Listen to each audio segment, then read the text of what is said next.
Welcome to Around the Horn in Wholesale Distribution with Kevin Brown and Tom Burton. Sponsored each week by LeadSmart Technologies, Tom, Kevin, and their guests review the news of the week and dive deep into the topics impacting manufacturers, wholesale distribution, independent sales agents, and the global wholesale supply chain.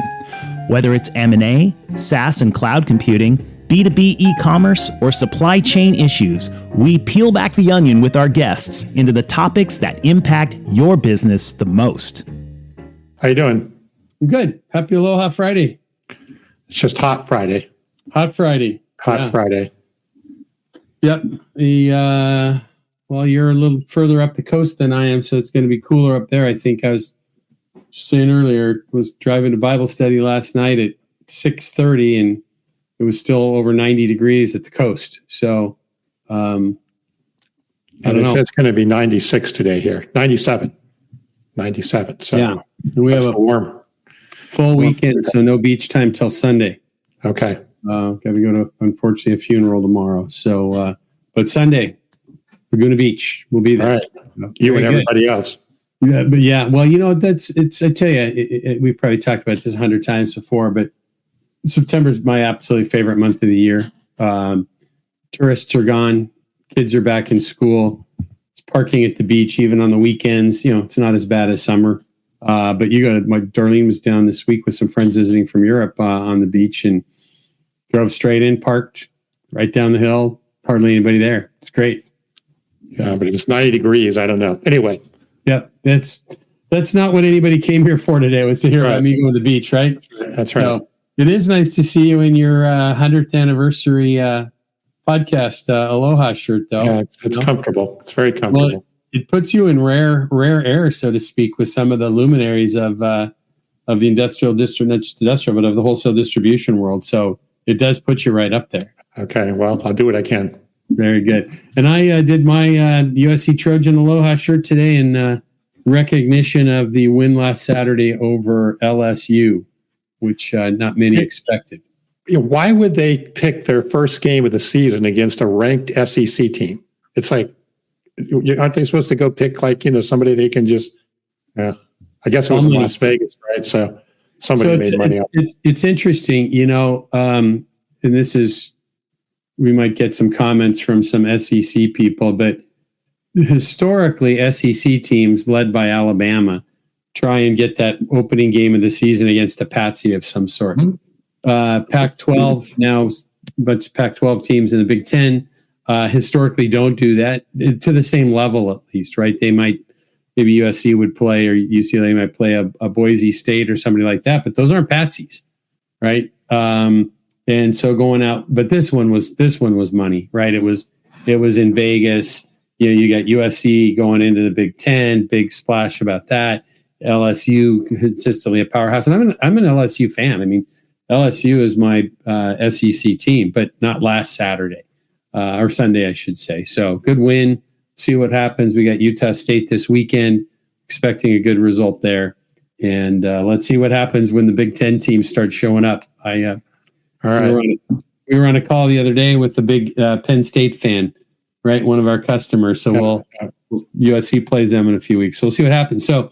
Hey, we got RP with us. Happy to have you with us, Ron. Let's see who else we have coming in this morning. If you're with us, especially if you're outside of the continental U.S., we'd really love to hear it. I know we've got some people that said they were coming from a few different parts of Europe and Canada. We're going to talk a little bit about some economic news in Canada today. But Tom, why don't we dive in now that we're 5 minutes into the show, and I've been talking about Aloha shirts and college football. Yep. Good. Isn't that what the show is about? Yeah, well, it's depends on what we talk about each week, right?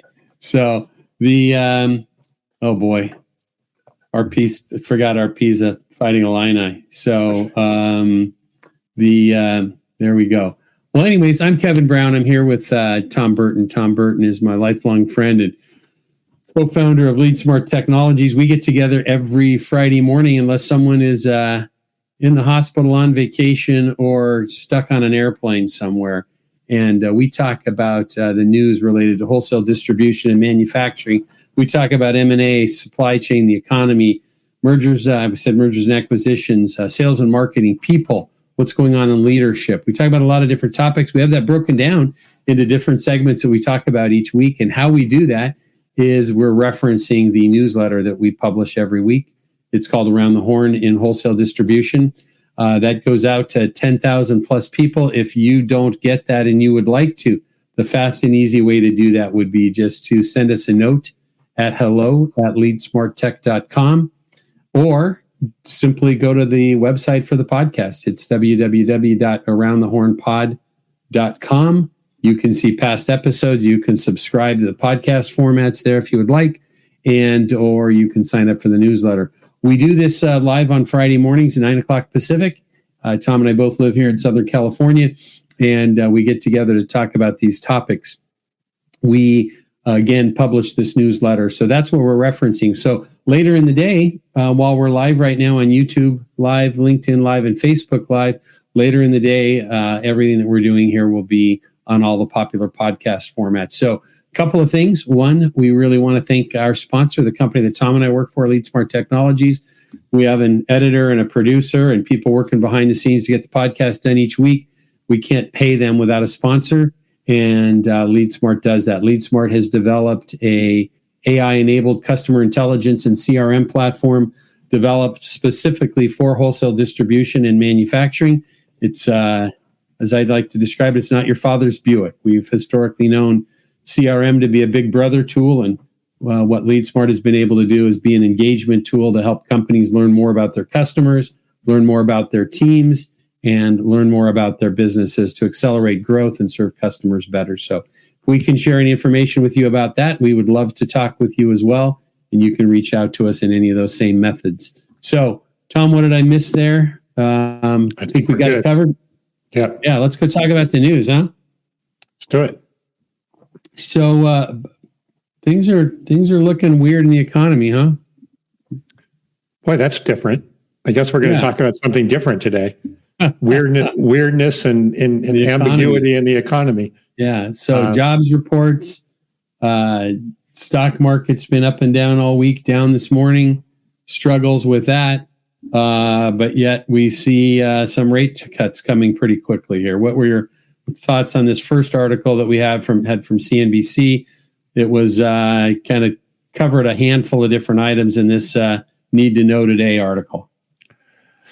Yeah, well, we've said this, or I've even said this, despite my perilous situation for my stake, is I do believe there will be a rate cut for sure this month. Now, after seeing the job report, I think that there's a very high probability that they maybe overreact and do a half a point, or I wouldn't even be crazy to do 3/4 of a point. They raised 3/4 of a point several times before during this, run up. So that's new discussion. We've never talked about that. Never talked about what? About a 3/4 of a point raise. Yeah, I think it's not highly probable, but I think it's possible. Just because I think there could be a bit of an overreaction possibly with the job numbers that came out and the stock market and all of that. But I think, there's no doubt there's going to be a cut here in September. How many more? Just one more, just September for this year, and then next year. September for this year, huh? And then January, look out. Okay. I will tell you, if we only have one cut this year, you can call yourself an economist and you can go to work for the Fed. That's right. Well, okay, there you go. You can lead the Ventura County Fed office. We'll develop that, because everything is suggesting that I'm on the right side of this one, and you're going to buy me a steak. So, but that is an interesting thought though about the 3/4 of a point. I hadn't even been thinking about that, and you're right about the fact that we did have a raise like that. Multiple. I've got a feeling we're going to. I'm sorry. Go ahead. Multiple 75 basis point raise. Yeah. I think we're going to see three. I think we're going to see 3/4 point raises this year, and then watch what January, February does before they do anything else. But things are just so fickle out there right now. That's the weird thing. I mean, this particular article, to talk about it, they talked about the job issues. They talked about the stock market. They talked about hawks and doves. but it said the bottom line, and this came from a gentleman from the from the Atlanta Fed, and he was Atlanta Federal Reserve President Raphael Bostic. So the bottom line is markets are confused. Investors want rate cuts because they are a tailwind for markets, but rate cuts tend to be driven by negative economic data. This leads to a confusing scenario in which bad news is good news, and maybe the bad news is so bad it could also just be bad, which is interesting. We've kind of, I like the way they recap this because we've been talking about this for a year probably, and I think that recap things well, right? Good news is bad news is good news, and there is a risk. It's switched, right? It has been bad news is good news and the opposite. Now it seems to be good news is good news and bad news is bad news, right? The job thing today, right? You would say, well, that would cement a potentially higher level rate cut, but the market is down because now it's, and I think that is a risk as well. If they do cut a half a point or even 3/4 of a point, it could really spook the market. So it'll be interesting to see where that goes. Well, I think a lot of that's tied to the fact that the market already has at least the first cut already baked in. Yes. Well, they have multiple cuts baked in at this point, but I didn't want to say that because that makes you sad. Well, it doesn't make me sad. It's just when they happen. All right. So could be 3/4 of a point according to Dr. Burton. Not probable, though. Not probable. Okay. Possible, but not probable. But that does kind of align with your position on cuts in general, right? Because if they did 3/4 of a point, maybe they wouldn't need to do a second cut, and then you there you go. That's right. It's by stake, right? Just get it over with. With. Hey, are we gonna live broadcast that dinner? I don't think anyone wants to see that. Nobody cares. I don't know. Cares. Yeah. Paul Kennedy said maybe your wife or something, but nobody else. My wife's planning on coming. So the Paul Kennedy said he may just come and join us for that. So we'll see what happens. So next article we talk about, we're in our economy and supply chain segment of the newsletter. Bank of Canada is already doing it, right? So they're down to 4.25%. They've done a couple of cuts. They did another one yesterday. I don't know that the Fed in this country pays that close attention to what's going on in Canada related to that. If somebody knows something about that, please share that. But it is interesting. They kind of jumped ahead and got ahead of the game on this. Yeah, and I haven't followed. I don't know what their markets are doing or what the reactions are, anything like that. But yeah, clearly they've outrun us. Yep. Yeah. Well, it's time. Where are we at? Today's the 6th, so we're 11 days away, right? Yes, some more or less. Yeah. Yeah. So it's too bad that's not on a Friday. So, all right. We want to roll ahead here, and we're still in our supply chain and economy section. Let's talk about supply chain for a minute. We spent a lot of time. We've probably started to cover this more and more in the past year as we look at Suez Canal issues, look at the freighter accident in Baltimore Harbor or in the Chesapeake. We look at Panama Canal, not getting enough rain and slowing down there. That's fortunately coming back a little bit. The Suez Canal issue seems to be getting worse. That being backed by those Houthi rebels, apparently being backed by Iran. Some pressure heating up with the U.S. government and Iran relating to that. Some threats against some U.S. ships. Supply chain issues are significant there. I can't imagine what happens if they throw a drone tries to attack a U.S. military ship of the escalation of all of that. But this is a big deal. Well, and now we're facing today's article from CNBC, the labor union related to the East Coast and Gulf Coast ports. So if you think about that, that's kind of Texas ports, Galveston, Houston, all the way across in through New Orleans, down into Florida, and all the way up the eastern seaboard. So kind of in the U.S. has everything, but Pacific West Coast ports are going to get potentially hit with this. And there was some big slinging coming out of the one of the union leaders there, and basically quoting, "We'll shut them down," and was very firm. He did a video about it, and we're end of the month is the end of that contract, and those ports handle 43% of U.S. imports. So could be a pretty significant issue, even though companies have already been moving things to the West Coast. The way I read this and really think about this, right, and we've talked about this before, we met in kindergarten 135 years ago, it feels like, 10 minutes away from the port of Long Beach, which is neighboring the port of Los Angeles. And people as early as June were ordering early for holiday merchandise. I talked about them back to school. But on those same ships are pipe valves and fittings and, dust masks and respirators and conveyor belts and all the stuff that our audience talks about. And now we've got this glut hitting West Coast ports, and the West Coast ports, the biggest are the LA Long Beach ports to handle that. And now we're going to have delays there. Maybe. Yeah. I wonder how much posturing is going on. I also don't know if the government could step in and basically stop a strike of that magnitude. Well, they were able to do that in Canada a few weeks ago with the rail strike there, right? But what we've seen here is we get a few days of a stoppage. And the problem is that stoppage then starts backing those ships up down the coast towards where I live, 40 miles away from that port. And it's a hiccup to get things back in line. So the reason we talked about this is I think it's a little bit of a double-edged sword right now. The big takeaway for me is, I think it was Mike Mortensen with Alaska Rubber Group that was on with us earlier this year. And, Mike talked about, I think I asked him the question, or you asked him the question about how often they're, really talking to vendors and managing supply chain. And, historically you had, vendors as a distributor, had vendors with meetings meetings with vendors, I should say, when they'd come in 2 or 3 times a year. You might talk a little bit about, pressures in Southeast Asia or in China and so forth about manufacturing. But now, Mike's talking about these conversations weekly about what is going on with your supply chain, because your supply chain is my supply chain. Yeah. Right? Yeah. So something we need to continue to watch. People need to be paying attention to much more than they have in the past. So where are we headed next? Manufacturing distribution? That's where we're headed. Yep.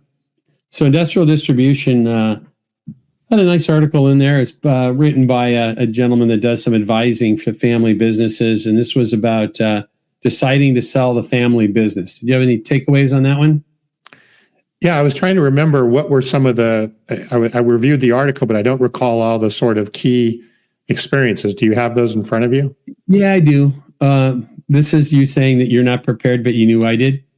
I didn't prepare on this one, no. I'm prepared on other ones. For whatever reason, Okay, I didn't get, I missed this one. It's a pretty straightforward. I'm appreciative of these types of articles. It talks about what they did is they talked to a handful of family-owned businesses that have sold in the last 5 years or so, and they talk about generational differences between generational ownership, and they talked about a few family businesses who were in a position where the other family members weren't necessarily ready to take over. I mean, we have a number of customers at LeadSmart who are, third, fourth generation companies, and the kids grew up in the business and they're happy to take it over and they enjoy the benefits of coming with that. Well, that always doesn't happen that way. And so this article is talking about some of the different pressures. All of the points it talks about, it leads to the takeaway. And I'll mention these other points, but the big takeaway on this is the idea behind, and I've got an example I'll share in a moment with this, is running your business and being prepared to be acquired. And I've always looked at things. I was involved I invested in a family-owned manufacturing company years ago. And one of the reasons I only was there 6 or 7 years in the day-to-day is because the principal owner sometimes kind of ran the business occasionally like a liquor store, right? If there's cash in the till, I can take it. And it wasn't running to the level of operational efficiency that you could ever go through an M&A transaction with the diligence that would be needed. So, my conversation when I joined that company was, we need to run the business like we're going to sell the business. And I think that was my big takeaway from this article is, run whether you're in the manufacturing side of the world or distribution side of the world, manage your books, manage your teams, manage your warehouse and distribution models, manage all of that like today, like you were preparing to be acquired. Because you become this crazy efficient business that now could be acquired. And if you run into a place where you need to be acquired, or you choose to be acquired, your multiple is that much better and the numbers work. And probably the biggest headache it takes away is diligence goes faster and easier. Well, and even if you aren't going to sell it and you end up doing succession, or you end up, someone in the family, your kids get a better business. Right. It's going to be a better business. It's going to be easier to hire. Yeah. So it's kind of a win-win all the way around. So they were a couple of the things that to your question, right? They were talking about, first off was, gap between generational ownership. Sometimes there's a time and it's a need to sell, or offer you can't refuse, and you don't have the family ready to run the business yet.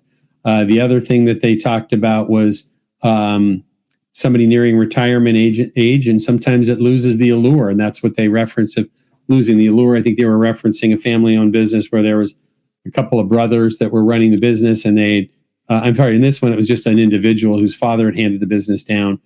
And as he was getting older, his kids weren't ready to join the business, and they had other interests. And he realized if something happened to him, right, everybody's in trouble. And so he prepared well to get ready, and he sold the business in 2019.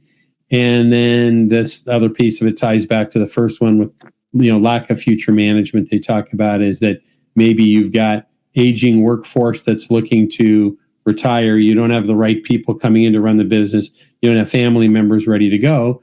And so selling the business turns out to be the best thing for the generational wealth ongoing of the family in general in those settings. And those could be, multiple families owning a business. But the big thing was behind it, and the reason I dropped it into today's newsletter was to get people thinking about, is my business, right? If we had one of these factors happen, right? And we have a customer that's a different one that I was thinking about before. That's two brothers took the business over and from the father, and all of a sudden one of the brothers didn't want to be involved anymore. And what happens to the other brother? He had to make arrangements in that setting. Good arrangements. So, anyways, that's the idea. And I'll add Ron's comment here. He's saying it'd also be hesitation to make the necessary investments, right, to keep the business current. Yep. So it's like, what? I'm not ready to make these sort of transformational changes, so let's let somebody else deal with it. Right. That's exactly right. And there's the other side of that, right? Is sometimes, I've seen this many times, and they didn't talk about this, but there are times, right, where you just have an offer you can't refuse, right? Sure. It's like, how could you not do that to your family when something comes through? And I would say any well-run wholesale distributor in this day and age is getting phone calls from private equity groups and or other people in their market that are out there that are willing to scoop up their businesses. You've got a whole nother group of people. There's a couple of folks in the industrial space, and one in particular I can think of in the industrial safety space, that part of their business model is acquiring, I don't want to say distressed, I'll say stressed smaller distributors. And that's their business model, to bring those in, bring some good people in, and bring some market share in. So I thought it was an interesting article. It's good to have. Okay. So, yep. Good. So next we kind of talked about, now we're in our manufacturing and distribution segment, going from distribution to manufacturing.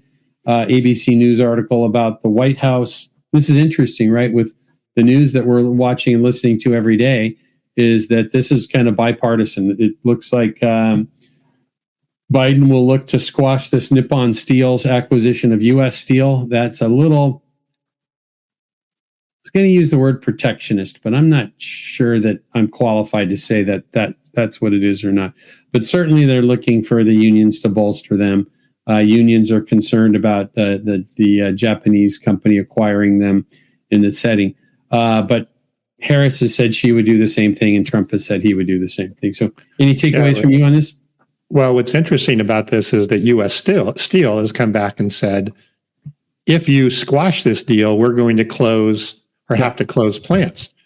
Well, guess where those plants are, or those steel plants are? They're in Pennsylvania. What's Pennsylvania? Pennsylvania is a big battleground, swing state, Yep. right? So it'll be interesting to see if this sort of gets, I don't know, is, Biden in the current administration willing to hold the position on that and risk the potential fallout from that? It'd be interesting to see how that plays out timing wise. Well, there's the whole government. In fact, I learned in reading this article, I learned about another agency in the government that I never heard of that we pay for. Looking at my article, what was that called? Committee on Foreign Investment. And their review hasn't come in yet. But, this is interesting because the spokesperson for U.S. Steel said, historically, when we see these issues related to foreign investment, it's tied to national security. The U.S. relationship with Japan is phenomenal, right? I mean, very, very close. So there's no issue about, or shouldn't be any issue about the Japanese investing here. And it ties back a little bit too, right? If you look at this as the U.S. need for steel isn't going to change if U.S. steel slows down and in order to shut some plants down. And we've been talking about the Chinese trying to move steel into the U.S., avoiding tariffs by going through Mexico. So big, circular reference here that is kind of ties into stuff that we talk about consistently. So it's going to impact supply chain stuff too. So we'll watch it. We'll talk about it more. All right. Why marketing and e-commerce? Next segment. Why brand purpose is overrated and what consumers really want. I threw this in there. This is talking about consumers, but Tom, I should have mentioned this to you when I sent you the articles to review yesterday, is I'm feeling like, and I'd like your comment or anybody that's listening's comments on this, and if you're listening on the podcast, send us a note if you have thoughts on this, is I just think we're entering a stage, and we're in the very nascent or very early stages of where there's a very narrow gray line between B2B and B2C. As far as expectations of consumers go. And so that's kind of what interested me in this article. Yeah, I think I think it's very close as it relates to an individual, right? Mm-hmm. We're going to talk about this next article a little bit about B2B versus B2C. But I also, obviously in business, which we're going to get into, it's not always an individual making the decision or having the decision to be made, right? In a business to consumer, you have the authority to make your own decision generally, or there may be a couple people, but it's not a group decision. But on this first article, it was an interesting point, I thought, because there's been a lot of talk about millennials and Gen Z really backing companies that have purpose-built missions and align with their view, and they're only going to buy from those companies, or they're going to have. But the article was like, well, if you really peel the onion back, yeah, that's more or less true, unless they really want to get a better price or they really need something right now, at which point they're going to buy from the place that has the ability to deliver on what they need to buy. So in other words, they're saying, hey, purpose matters until it doesn't. And I just found it interesting. There was probably a lot more to understand as you peel the onion on that. But at the end of the day, we want what we want when we want it. Yep. So I think that ties well. This article is from Ad Age magazine. It's from a survey of 8,000 shoppers and 8,000 retailers. And I'm just going to say, just plug in 8,000 B2B buyers and 8,000 distributors, or 800 distributors into this. 73% of consumers internationally agreed with the statement, I am more loyal to brands and retailers who I believe are authentic, right? So that's where they started, right? And so it's, save the world. I believe in your mission. I like your ads. I like your spokesperson. I like all of those things. But to your point, right, a lot of that goes out the window when convenience comes in, right? It says that Gen Zers and millennials prefer brands whose missions align with their values and are more willing to support and be loyal to purpose-driven brands. But that doesn't mean you should keep telling them about it, as it means making them change their behavior. So it says, contrary to widely held belief about Gen Z and millennials, 43% of Gen Zers said they preferred ads to be humorous compared to 17% resonating with ads they were aligned with on social messaging. So I'm not suggesting in this that we need to think about being funny when we're a wholesale distributor.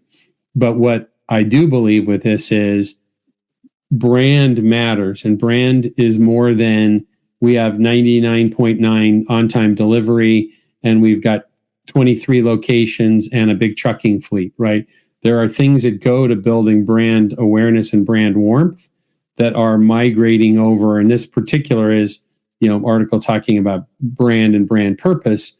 And you have to kind of have a little bit of both. My takeaway from this is you need both. You need to have a brand that people can become comfortable and have affinity for, but then you need to give them all the stuff that they want, which the struggle now in B2B is people want an Amazon experience when they're buying conveyor belts. Well, yeah, all things being equal as it relates to convenience and cost, right? Mm-hmm. Brand certainly gives you that advantage, all things being equal. Mm-hmm. But that doesn't mean, hey, I have a great brand, but then I don't have a good experience as it relates to convenience and cost and all those other things, right? Well, so it's two sides of the equation. Well, I think a great example of that, because I want to unpack this a little bit, Tom, just for the friends that we have that will be listening or are with us live. Use an example, right? And I'm not going to suggest that $100 million a year, a $30 million a year wholesale distributor or even manufacturer could do what a $18 or $20 billion a year Grainger could do. But if you look at Grainger, right? If you turn on in Los Angeles or Southern California, if you turn on the most popular news, traffic, and weather radio station, right, KNX-FM here in Southern California, which is the dominant spot for traffic, and I listen to it because of traffic when I'm out and about, right?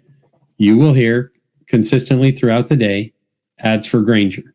Mm-hmm. And what Grainger does is the tagline is for the ones who get it done, right? Wow, I'm one of those guys that gets it done. I'm the elevator repair guy. I'm the guy that's the plant maintenance manager. I'm the plumber going down the street. There's that is building brand, right? When we're starting to talk about an affinity of people wanting to come to my company. The other side of that is with Grainger's hub and spoke model is we can get you anything and we can get you anything, if not the same day, overnight, right?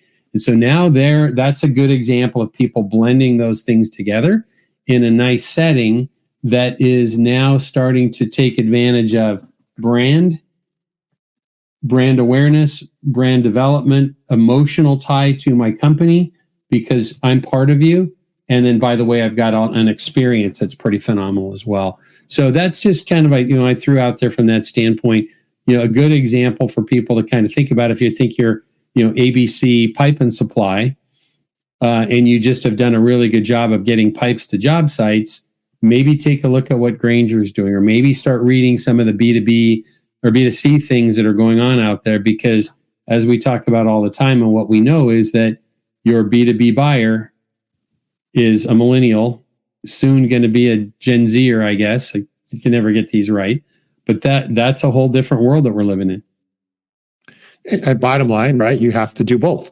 You have to, or you should be doing, don't have to, I guess, but you should be doing both, is thinking about experience on one side of the equation and brand on the other. And the two of them together should work 1 + 1 = 3, right? You should end up getting definitely on both sides of that. Yeah. Kelly in Wisconsin made a nice comment here about having the right technology, right? Having the right tech behind your business that can power, at least I think Kelly's in Wisconsin. I think she moved from California recently, but having the right tech behind what you're trying to do, and this is critical, right? Because you can't manage these things without understanding it all. So, all right, you want to bump ahead? What's next?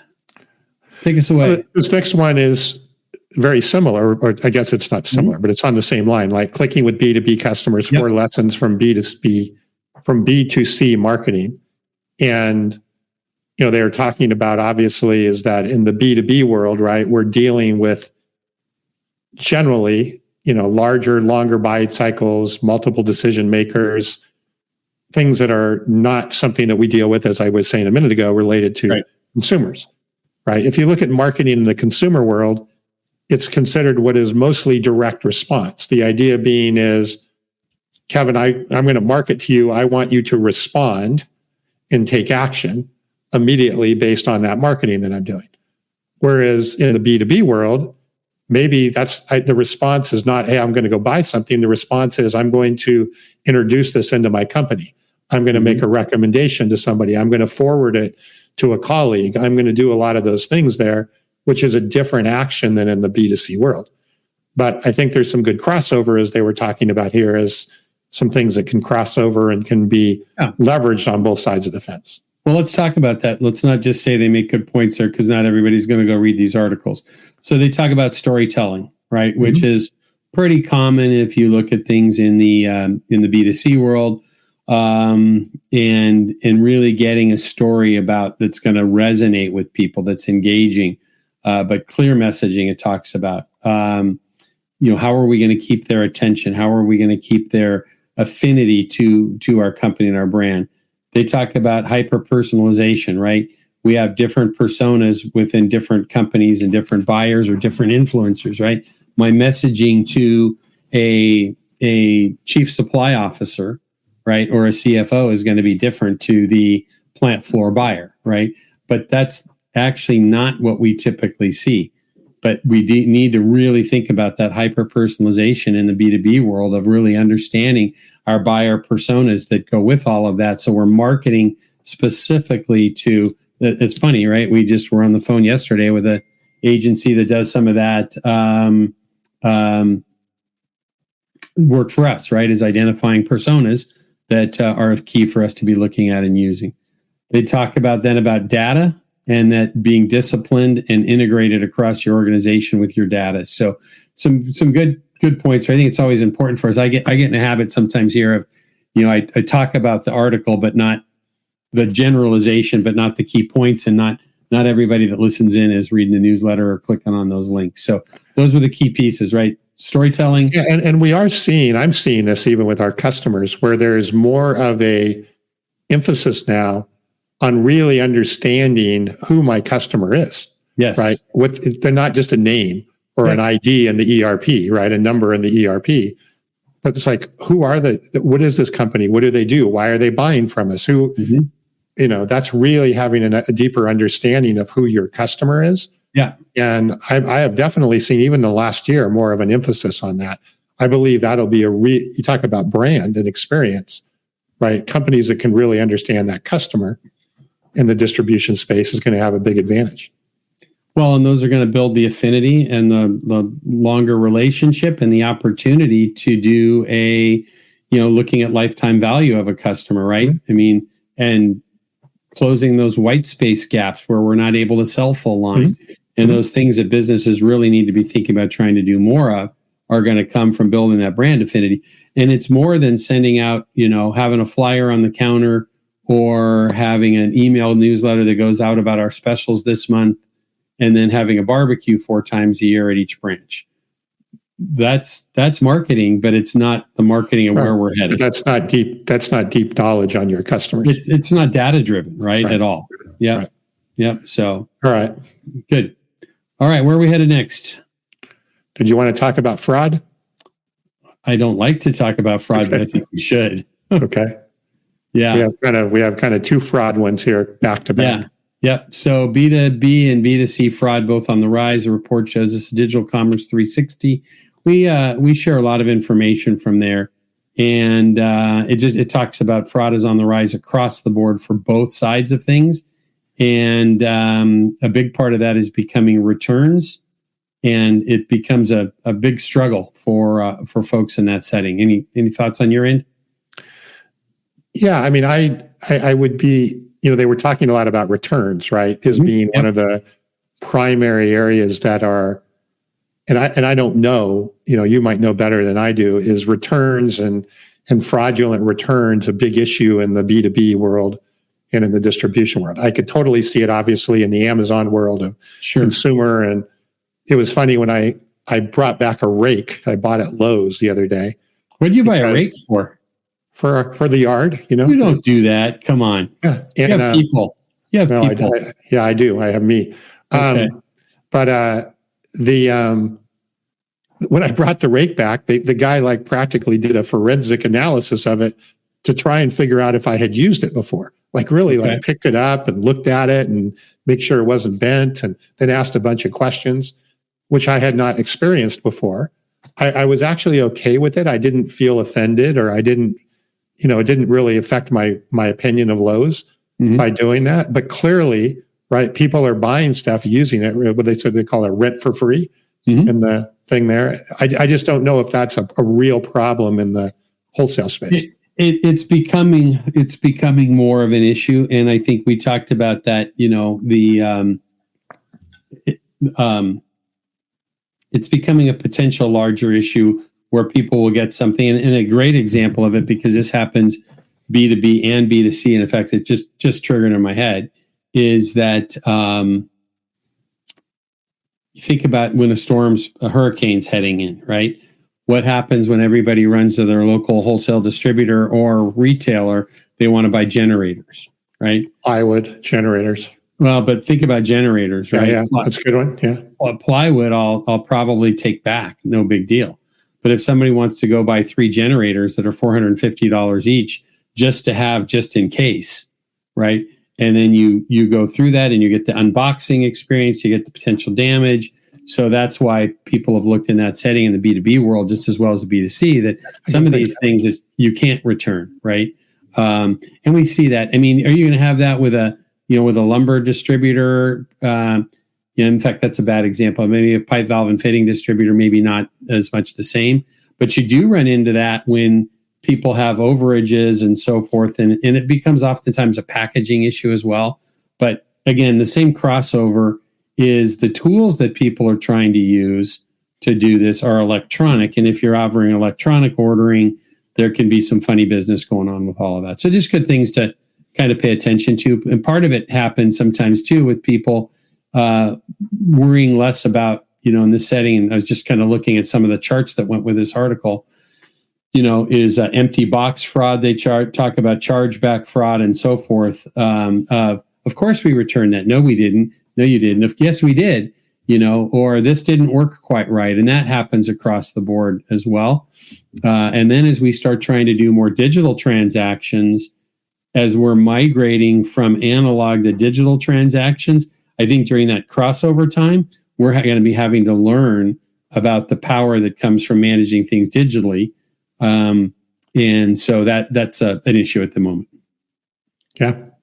That's a good point about generators. I could see that being a sort of event-driven sort of purchases that are, I want to have it on hand, and no, I don't need that anymore, and that's still a cost. Yeah. Or I mean, you see something similar with people if wanting to overbuy related to a project even, or a job.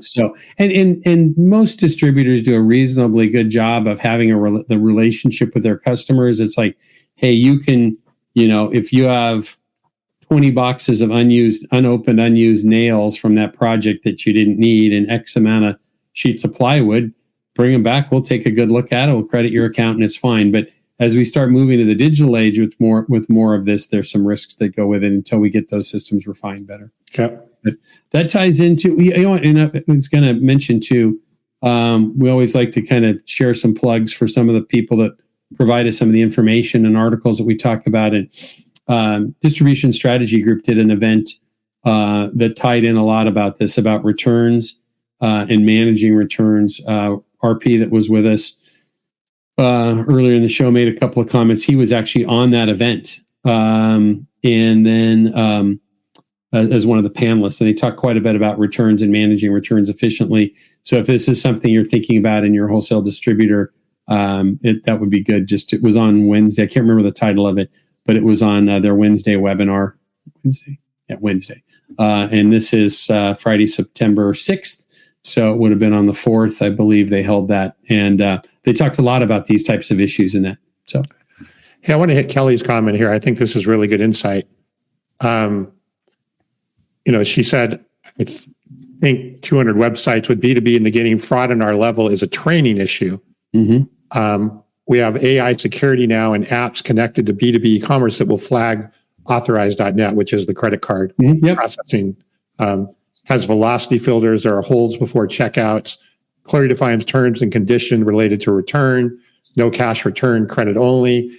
I think this is exactly what they were talking about in the article too, is much more restrictive things that are there. Sounds like that's happening already based on Kelly's experience in the B2B world. Yep. And she's been in the B2B world for a long, long time. So a good source. Thank you, Kelly, for that. That's good. That's good. All right, Tom, from a time standpoint, let's keep bouncing here. We go into our technology, cybersecurity, and AI segment. Deepfake scams escalate, hitting 53% of businesses. Any takeaways on that one? I think this is going to be one of the biggest security related things that you've got to get sorted out.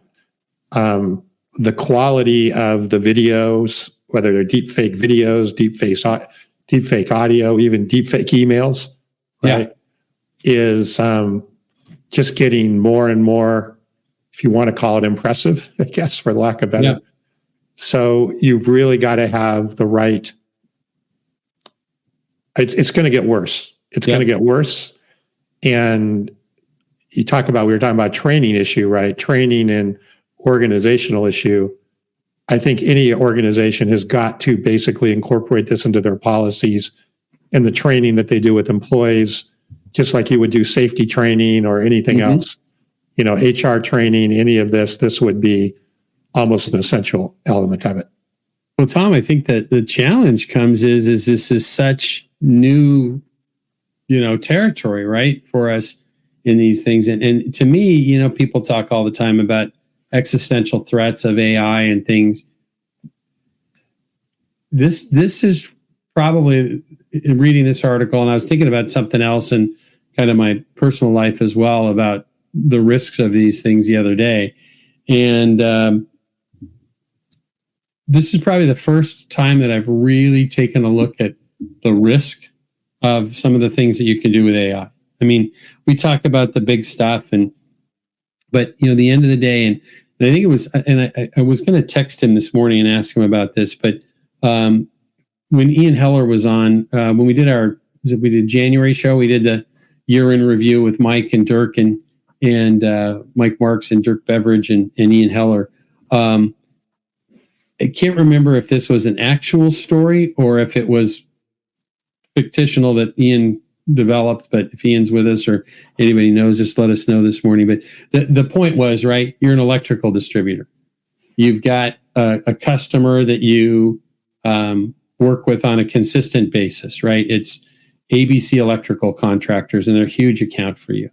And Joe from ABC Electrical Contractors calls in his orders from his truck all the time, and all of a sudden, customer service gets a call from a number that says it's Joe's number.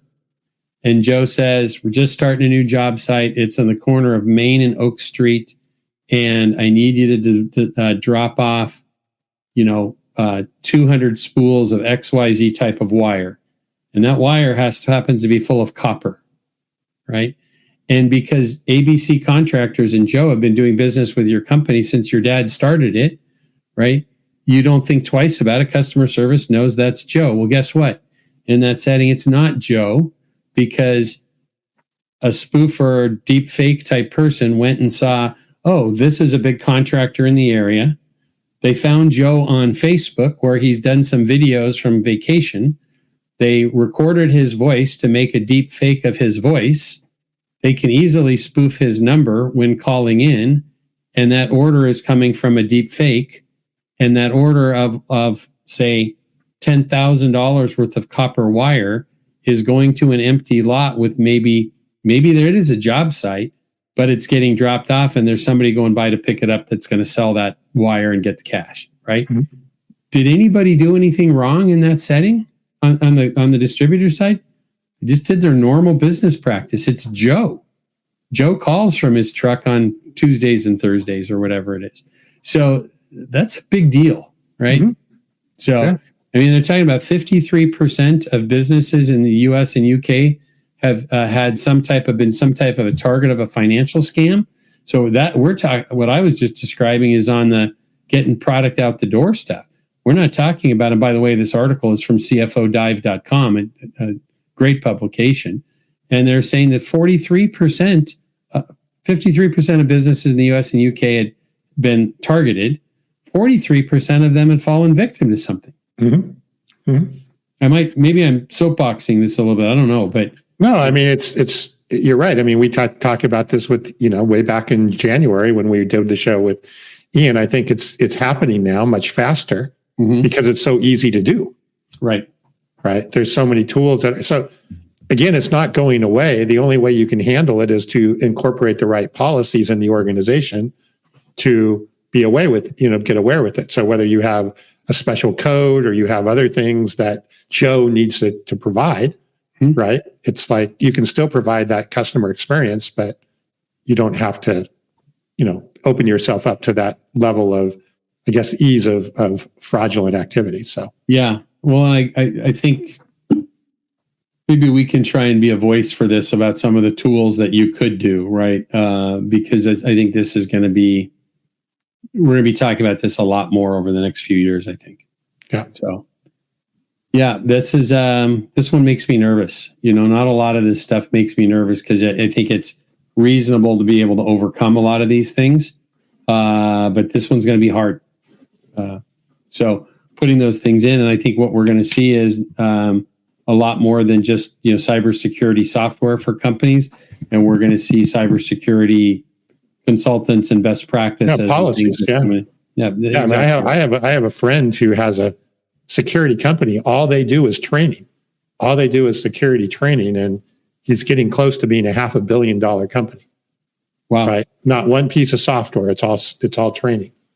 So he might be big enough to come in and do some work for us at LeadSmart. Yeah, maybe not quite, but it's something we need to be thinking about in our company too, right? What do we click on? So, all right, before we go on to any other segments here, what's your AI persona, Tom? Do you know your AI persona? Yes. Where do you fit? There's 5 of them here. I'm all of the above, I think, in there. Yeah, isn't that great? So here's what they are. They're this is an article from HR Dive magazine and talking about getting AI within your business. So they have the where'd it go? Here did we start? We have the maximalist. They call it maximalist. 30% surveyed are all in on AI. 63% of that group use it a couple of times a week, and 65% actively encourage others. Next, we go to, and it says 4 out of 5 of those people are under 44. You don't qualify. Well, I'm sorry, we don't qualify. Then it talked about the underground group, 20% of workers surveyed. 7 in 10 are under 44. And this group is using AI on the sly. Their company doesn't encourage the use of AI at work, and they don't have much going on there. Then we talk about the rebel. 19% of those surveyed. 66% said they never use AI at work, and almost as many said the technology is a threat to society. So they're going to follow a demographic that says, I'm going to bury my head in the ground. Yeah. And then there is the super fan. Huge AI fans, but are cheering from the sidelines. This group is diverse in age, signaling AI curiosity spans all generations. The key to their engagement is set them up with trainings and encourage learnings to see the value. And then the last one is the observer. The last third is interested in learning about the tool and developing appropriate skills, but don't basically have the time or the engagement to do it. So I'd say I fall in the observer for me is I want to do more. The super fan is part of the same as I'm a super fan, but have limited aspects outside of what we do and what I use in our business. Nothing rebel for me, nothing underground for me. And then the maximalist is I'm trying to maximize my use of it more every day. So where do you fall? I would say I'm definitely a maximalist, but yeah, there's something before maximalist that you are. Oh, there is. Okay. Yeah. Well, I mean, we won't repeat that on the call. I don't know, you're well known as becoming more and more well known as an expert in the AI field and the tools that you're developing with your team. So I don't know what you would call that. Yeah, I know this isn't in the article, and I know it's not covering. I just want to kind of state something that I think we'll hear first, because we have Apple's making a big announcement on Monday. Mm-hmm. And I think we've even had commenters and people on the show that say, God, I'm so sick of AI. I'm so sick of hearing about AI and, the hype cycle where the hype is wearing out. I think we're about, I'll go one step and say, I know we are about ready to enter into a new chapter of AI that I don't think anybody or very few people have thought a lot about what it can do and what it will do for you. So I think you're going to see very different personas here, per the article here, in the next 6 months, because I think what we know is AI today and what AI is, even come the end of the year, is going to be very different. Well, I think you're right with that. And I think what we're going to see very quickly is your phone is going to take you into a whole new world of experience of what could be with AI, right? And I don't know if that's what they're going to be announcing at this one. I haven't paid attention to it, but the new phones are coming out. iOS 18 is coming up. It has the Apple intelligence to it. You're going to basically have a little mini model on your phone. I mean, you really start to look at what's possible with that, right? And even not just consumer wise, but in B2B, it starts to be pretty mind-boggling. No, I think that's exactly it. But let's just quickly, and I want to move ahead, but I think you're teasing a little bit there that we should discuss briefly. Hey, thanks, Bob, for coming. All right, well, we're going to wrap. Yeah, appreciate you all being with us. No, that's funny. We always love it when Bob's here. That's great. Those of you listening in on the podcast, again, you're not hearing I shouldn't say that. You're not seeing the newsletter that we have in front of us. I usually talk about this much earlier, and we have comments that are coming in on the live show, and we have somebody that just dropped in with us last minute as we're just a few articles away from winding down today. And Jeff agrees with me also. So yeah, no, that's what we're going to come back to that. So hold on to Jeff there for a minute. But what I did want to say, Tom, is if you're listening on the podcast, we're reviewing our newsletter that we publish each week. It's called Around the Horn in Wholesale Distribution and Manufacturing. If you would like to get that and you don't currently get that, please let us know. You can do that by emailing us at hello@leadsmarttech.com, or you can drop in on the website for the podcast, which is www.aroundthehornpod.com. You can sign up for alerts. You can sign up for the RSS feed, whatever you want to do there, as well as the newsletter, which is what we're talking about today. So shifting back to this discussion about AI, I think what we're talking about here is having your mobile device, right? And I was just noticing, because I'm going to get a new laptop in the next week or two, new MacBook, and their new chips are AI enabled for the stuff you're going to be able to do on your computer for running models that'll be local to you.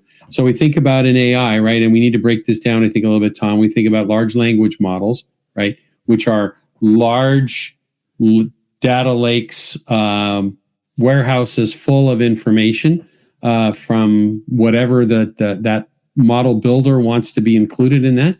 If we think about OpenAI and ChatGPT, it is basically the world around us up to a certain date, and we can ask that questions. Well, now imagine what you can ask ChatGPT about why Napoleon did this or did that, right? And get wonderful resources, or ask Perplexity and get the reference points of that same question.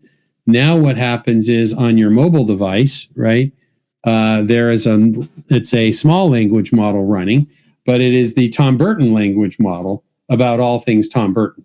So how did you spend your time? What restaurants did you order from? What did you order? How many duplicates you have in your contacts, and why do we have those? Everything about you and your life that your phone has that data in there. I happen to have my phone connected to a Dropbox that has my whole personal world in there, and SharePoint for our business. Now we start seeing this emergence of information we're not only don't need to go look for it, we're going to be prompted with it. And it's all about us versus going out and searching for things about how to make sushi. It's going to be prompting us and saying, hey, Kevin, you ordered rainbow rolls and caterpillar rolls from this place. Would you like me to show you how to make them? Yeah, exactly right. And wait, say that again. I love it when you say that. I don't know. I can't remember what I said. But, Okay. but now take that one step further. So you're now a salesperson at a distributor. Yep. And I hand you a company phone that's preloaded, if you want to call it that. Great idea. Everything that it means to be an outside sales rep in this territory with these products, with these, things that are here, with these customers. All of those things it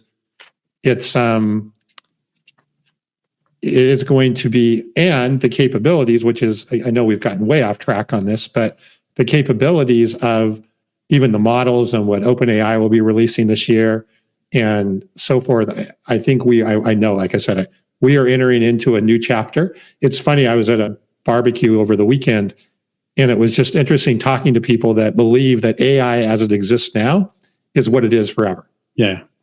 And well, that's what Jeff was commenting on earlier, right? Right. And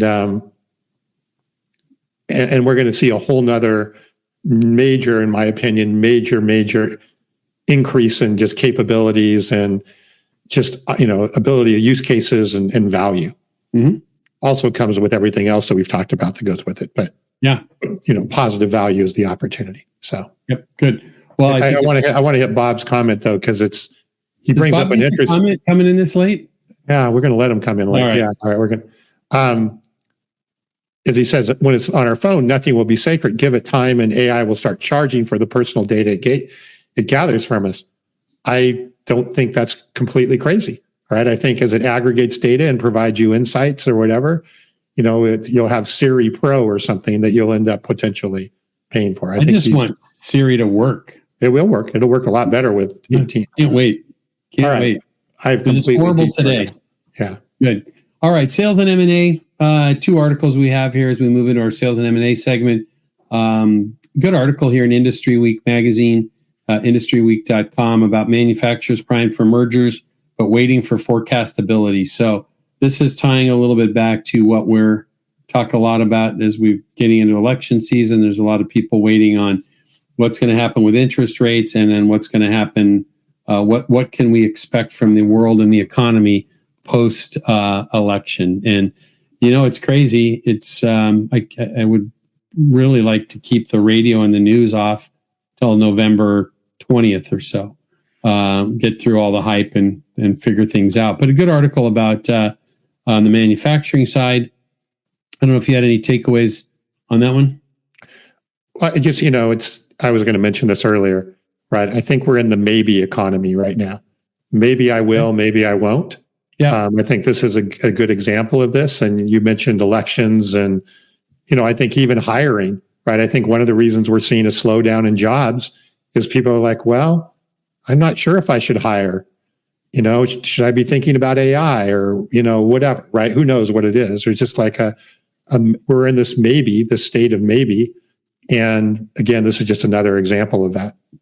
I think it's good. They talked a lot about, the private equity side of things in manufacturing. It was interesting. They also talked about deals that would be moving. Some folks are a little, they use the term paralysis right now, kind of watching on things, but they also talked about deals that are getting done are oftentimes getting done out of private equity funds that are hitting their end of their investment life cycle. Yeah. So they got a fund that needs to, and I thought this, and we rarely talk a lot about venture capital here, but you and I have had involvement with it many times in the past and been investors ourselves. And is the perfect world, right? And I heard a VC talk about this one time at a Consumer Electronics Association board meeting. I was invited to sit in on and listen in on, and they were talking about the best case scenario is, because we all think about sometimes dumb deals get done. Like, why would you have done that?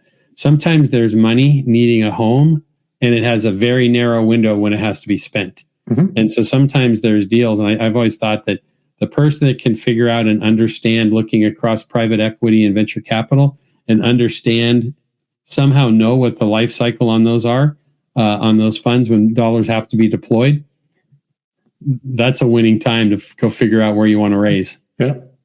So be difficult to do. Well, the follow-up article to that is from Modern Distribution Management. They talk about August M&A recap, second busiest month so far of 2024. They put some good data out of that one. Tom, did you grab that chart? We won't spend a lot of time on it, but I don't know if you grabbed that or not. It's okay if you didn't. There you go. So we can see this is a good example of the cycle that we've had. If you're listening on the podcast and not seeing our screen, this talks about deals published per month.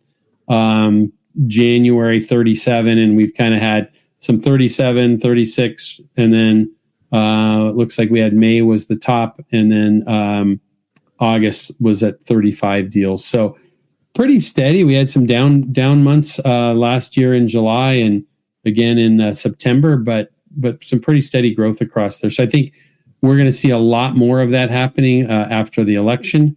There's a lot of money on the sidelines, so we'll see where that pops back in. So Tom, I'm distressed. We're moving into our people and leadership segment. How do you support employees in distress? Tell me. You don't have them go talk to other distressed employees. That's the answer right there. Okay. So go ahead. No, that's what the article was saying. Basically, it's a Harvard Business Review article saying that generally, hey, if I'm having a hard time at work, right, I'll go find somebody else who's having a hard time, misery-less company, basically. And what they're saying is that generally makes it worse. So don't go, look for somebody else who's having that same problem to try and sort it all out with. Commiserate, huh? Commiserate, yeah. Yeah. So some people might ask, why are you two guys talking about HR stuff, right? It's last, I guess it was January, the show we mentioned earlier, and we had Dirk Beveridge on, and Dirk's with doing his tour with the We Supply America tour. I think he's got a couple more stops left. He was home for a week or so. If you don't follow Dirk on I think Dirk was going to be with us today. He said, if you don't follow Dirk on LinkedIn, you're missing out on some of the stuff that he writes. He's just a prolific contributor, and he's out touring the countryside. And so Dirk called us out, and I'm really appreciative of it, is that we didn't talk enough about people and leadership and the humans behind wholesale distribution and manufacturing. So we added this segment literally the next week.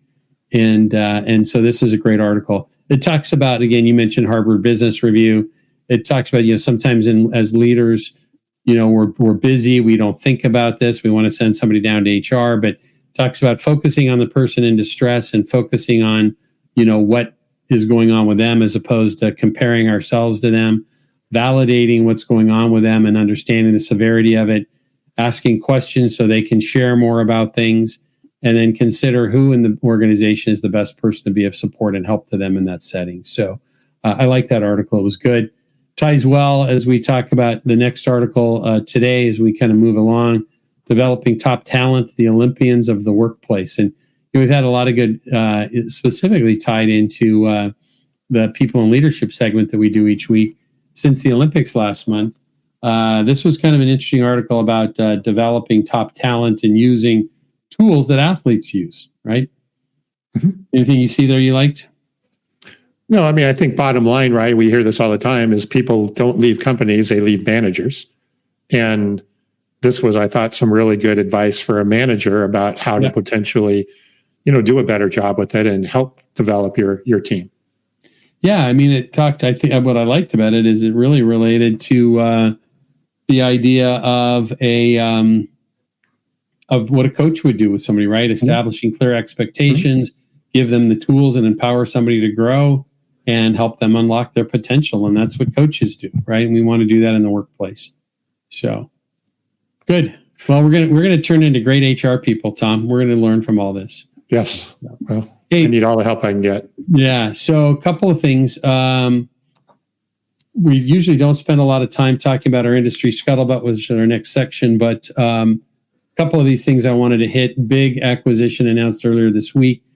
Surprised a lot of people. I actually texted somebody that I respect in the electrical distribution world about this acquisition. Sonepar acquired Summit Electric. Summit's headquartered in Albuquerque, 23 locations.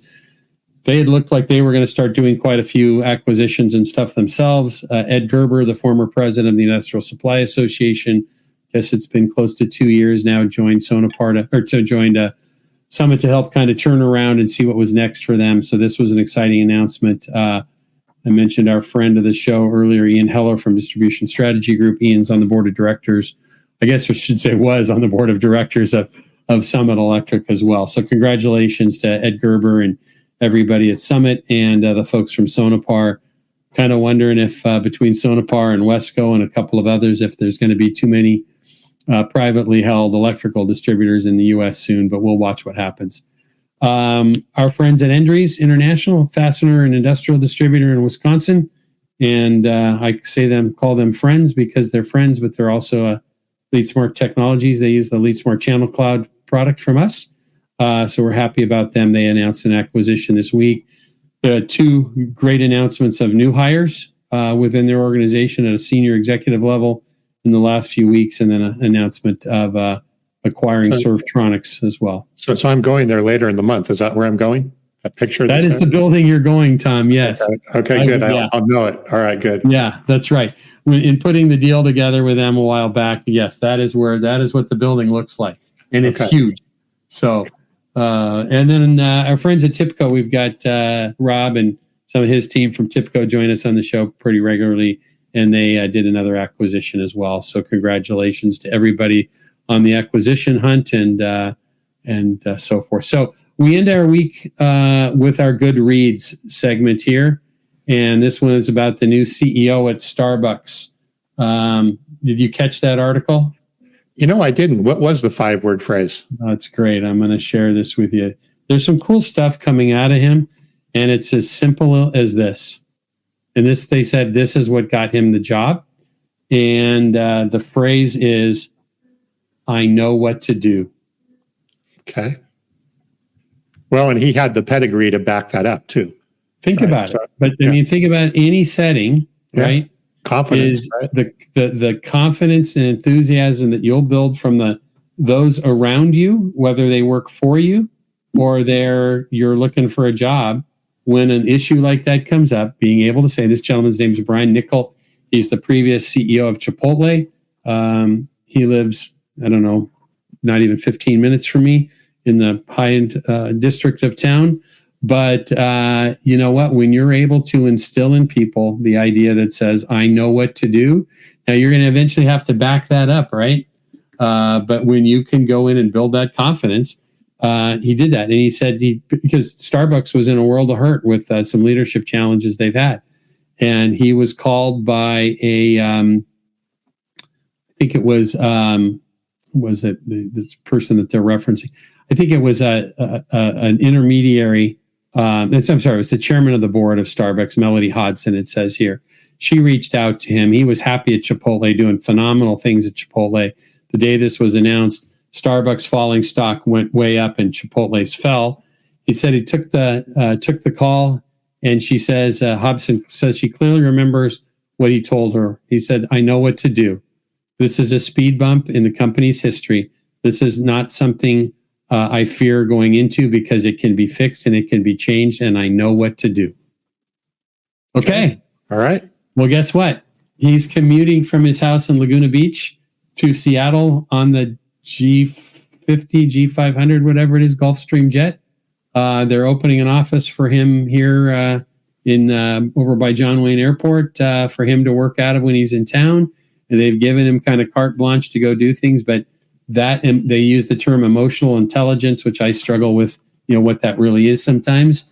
But I thought it was great. So I know what to do. That's the takeaway. All right. I think that's a good way for us to end off. That is a good way for us to end the day. Yeah. So you're going to go build some new AI tools into LeadSmart Channel Cloud this weekend? Is that what you're doing? I know what to do. That's awesome. That's great, Tom. Good. All right. Well, I'll talk to you Monday, and we'll see what you built. That's right. That'll be good. All right. Well, thanks to everybody who was with us today, the folks that commented, the folks that were the lurkers that just enjoy being with us. If you're listening again and on the podcast, we appreciate it. We try and do this every week, as I said, unless somebody's in the hospital, on vacation, or on an airplane. Eventually, we're going to be able to do them from airplanes, but I can't imagine sitting next to one of us trying to do the podcast. But we appreciate everybody being with us. We couldn't do it if you weren't here, and it wouldn't be worth doing. So we're appreciative of that. The other side of it is, if you want to give us a hand with things, you can do a couple of things for us. If you're joining us live on YouTube Live, subscribe. Hit that subscribe button. You'll get an alert, little beep every week that we're going live. If you're on Facebook or LinkedIn Live, just follow the LinkedIn or the LeadSmart Technologies page. You'll get those alerts. We're going live. If you're listening on the podcast recorded later today, we appreciate We hope you being enjoyed there as well. today's episode and Leave our a guests. review. Each week, Let we try our other best to people know, dig and that into will the get this topics that are information out to impacting others your in the market. business. We've got So please new people reach coming out to every us week. and let us We're know growing. how you think we We're can make the hundreds show and better, hundreds of or people topics listen you'd both on like the for us to podcast tackle and or on talk the live about show more each often, week. and even guests you'd like to see And we're join hoping we us. can be a We're service. So if looking you like what forward you to hear, bringing you next support week's us. session, We couldn't and be hope here, that as we until mentioned, if it then, wasn't for you the company stay that Tom safe, and I work for at stay LeadSmart. focused, and do great If you are a things. wholesale If you distributor haven't or already, manufacturer, please you're subscribe looking to the accelerate podcast growth within and your leave a business review and to help understand others in both your wholesale customers better, distribution your get teams access better, to the and your overall conversation. business to help yourself. And finally, and please your check out company our grow and sponsor, move into the LeadSmart world of AI Technologies, and their digital manufacturing transformation. and Reach wholesale out to us. We'd love distribution nothing more than to industry support you on that journey. CRM, customer So, intelligence, Tom, and channel thanks for collaboration today. platform. Appreciate your hard work. I'll That's see you on the next call LeadSmart that we have in Technologies 13 minutes. at And we'll wish everybody a great weekend. LeadSmartTech.com. Be kind, have fun, do good things, and be safe. Have a good weekend. Thanks, everyone.